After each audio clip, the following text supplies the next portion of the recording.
Oh! There we go.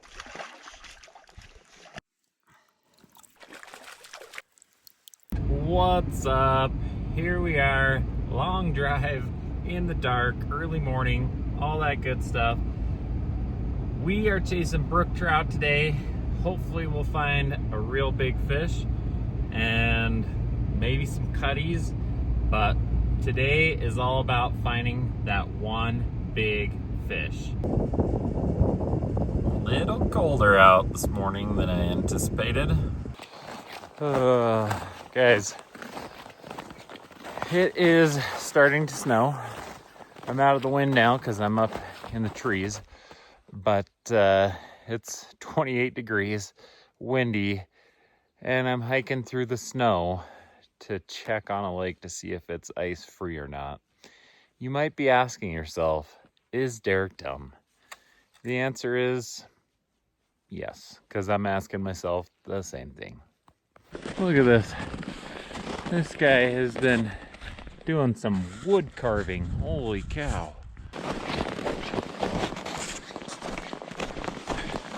We made it to the lake.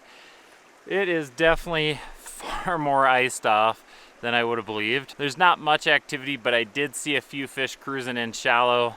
I'm gonna start with a worm jig.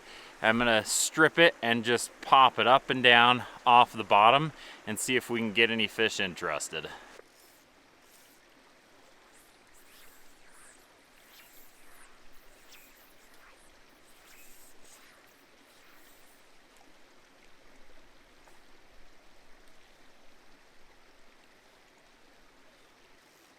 I'm just casting it out in front of me. There's some logs here.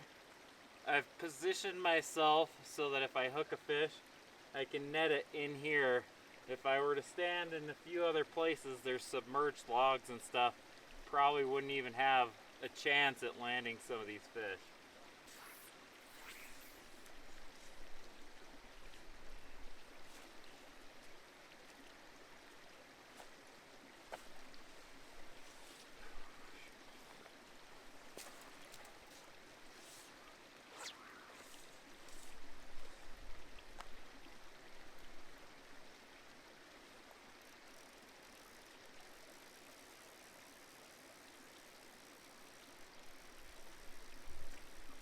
That's the breaks when you're fishing in the logs. You're definitely gonna lose.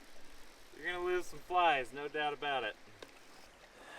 Switched my rig over to a chironomid underneath an indicator. This might be the most boring way to fish, but when it's effective, it can absolutely crush fish.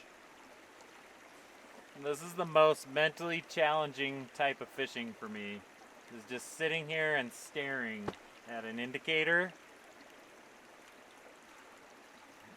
When I think that it's going to produce fish, I'll do it and I have fun doing it, but man, when it is slow like this, it is so tough for me to sit here and just stare at a bobber.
That was a big fish.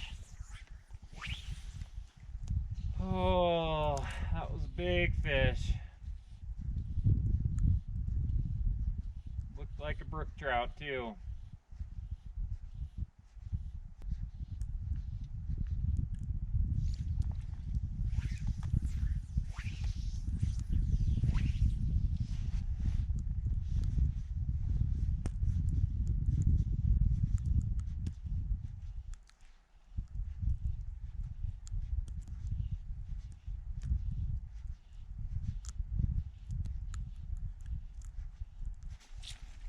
There we go. That's probably a cut.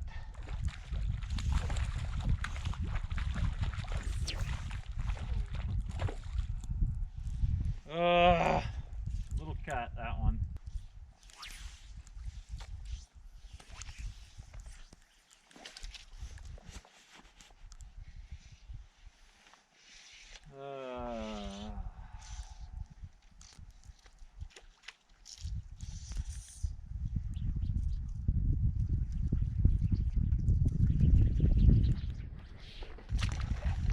That's more action than I've had all day, like 4 casts, so.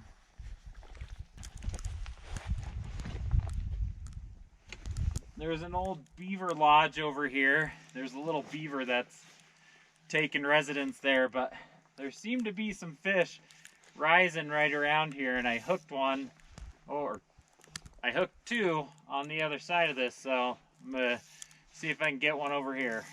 There's a lot of logs and stuff in the water, which is perfect for brook trout. Let's see if I can actually land one here. Hook 2, 0 for 2. Casting right along the shore. I'm 10 feet off the shore. And I'm fan casting all through this. Trying to really cover my bases, see where the fish are hanging out.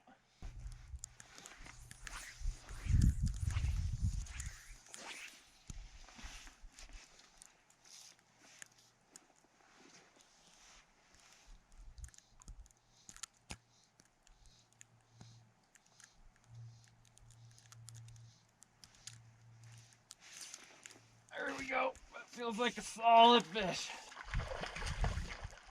Cutty. Alright, I'll take it. Not a giant, but it is a good looking fish.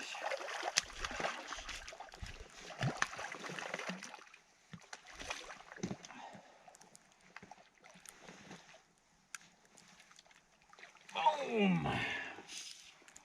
We're on the board. We are on the board. Ate a little white minnow pattern. Oh, okay. Oh, there you go. Woo! Finally got one.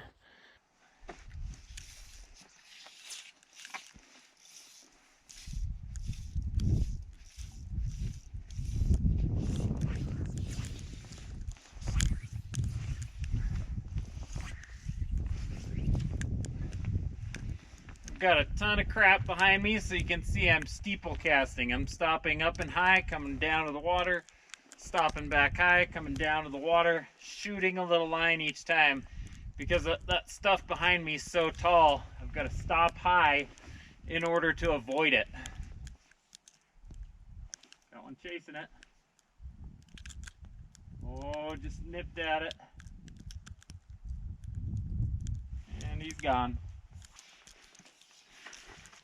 See, when I went away from the steeple cast, I hooked the crap behind me.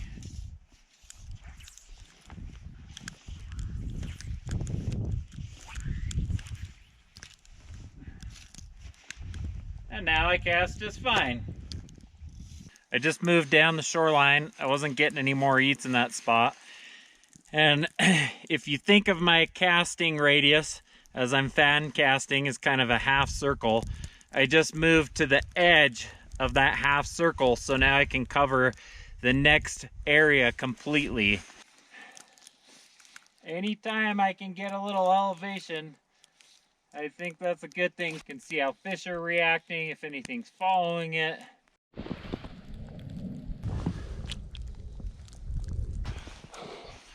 Not gonna lie, my hands are getting real cold, guys.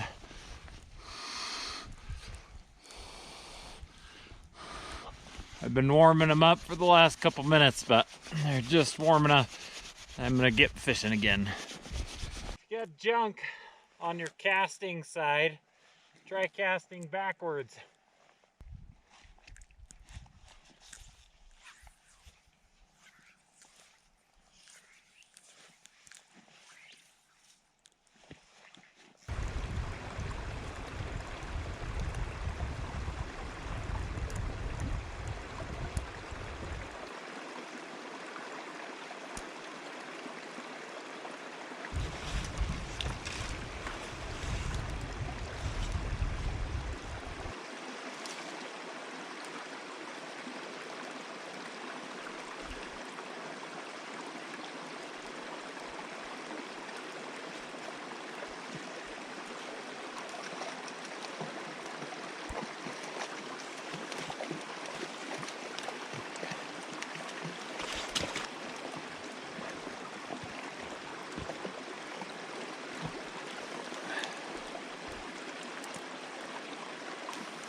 That little lady's full of eggs. She'll probably spawn in the next month and a half, I would say.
I think I'm at the wrong time here.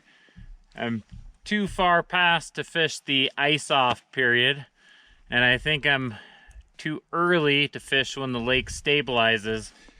Because there's different temperatures in the water column in a lake, as the ice comes off, the lake will actually mix and turn over. So you're gonna get this gross green color. The fish are gonna be kind of spread out throughout the water column. Fishing just, in my experience, has never been good when I've got a lake during turnover, and I think that's kind of where I'm at right now.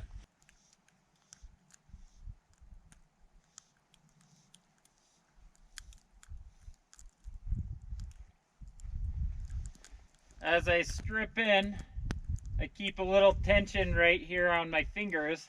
Oh!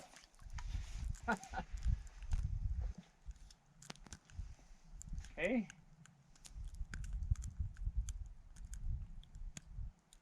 As I was saying, as I strip in, I keep a little tension on my fingers so that I don't get a big thing of slack right here.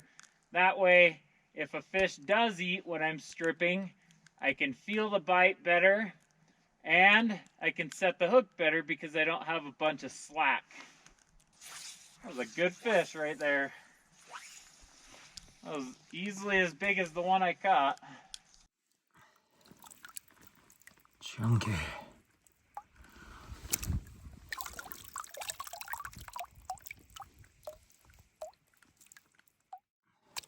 I'm on my way out and I found some coyote tracks. That's cool.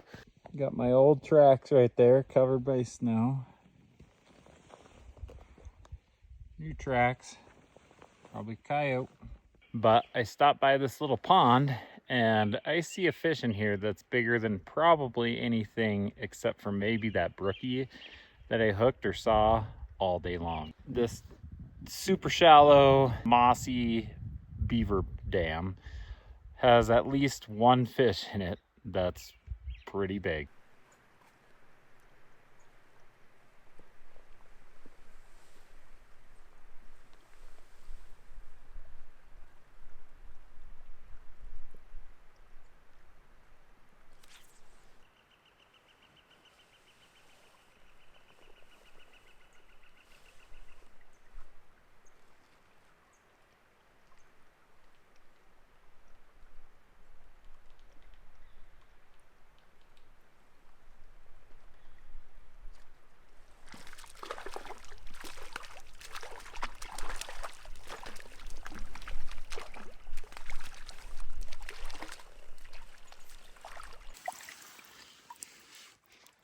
From the little pond. This is way smaller than the other guys over there. See you, buddy?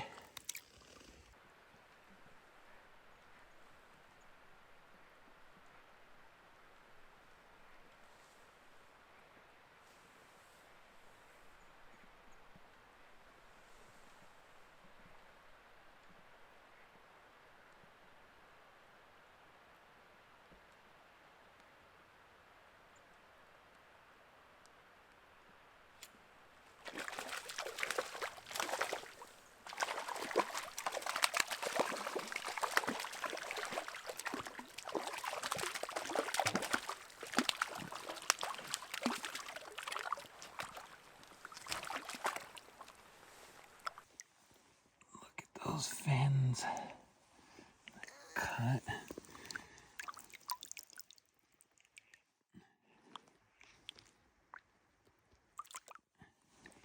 Bunch of little ones and one bigger one. One of the little guys just ate it.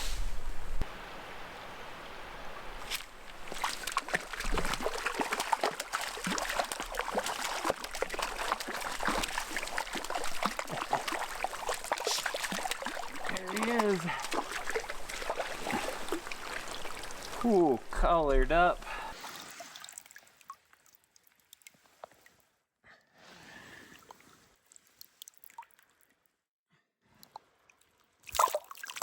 The big fish evaded me, but that's what happens. Hopefully you guys learned something. Thanks for watching. We'll catch you on the next episode.